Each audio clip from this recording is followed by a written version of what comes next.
కాంగ్రెస్ ప్రభుత్వం సరైన నిర్ణయాలు తీసుకోలేక ఊగిసలాడుతుందని బీజేపీ నేత రఘునందన్ రావు విమర్శించారు.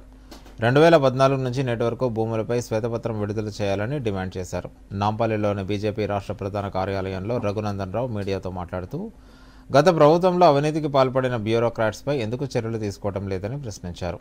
ధరణి పేరుతో సోమేష్ కుమార్ 25 ఎకరాల అక్రమ రిజిస్ట్రేషన్, హెట్రో సంస్థకు అక్రమంగా ఇచ్చిన భూమిపై చర్యలు తీసుకోవాలన్నారు.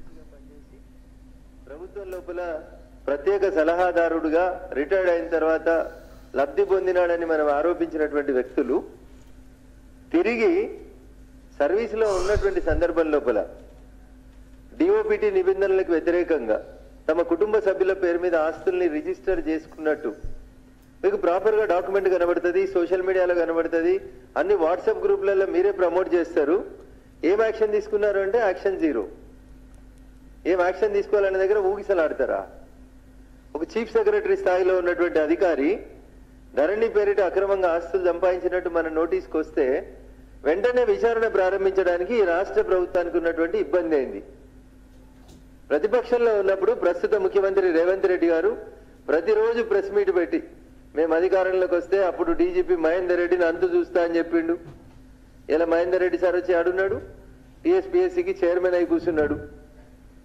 అసలు ధరణిని తెచ్చి పేద ప్రజలకు కష్టం తీసుకొచ్చిర్రు, మేము ధరణినే మొత్తం తీసేస్తాం, భూమాతను తీసుకొస్తాం, భూమిని కాపాడుతాం, పేద రైతులకు అండగా ఉంటాం, తప్పు చేసినని శిక్షిస్తాం. మరి తప్పు శిక్ష ఎడికెళ్ళి మొదలు కావాలి? చీఫ్ సెక్రటరీ సోమేష్ కుమార్ గారి దగ్గర మొదలు కావాలి.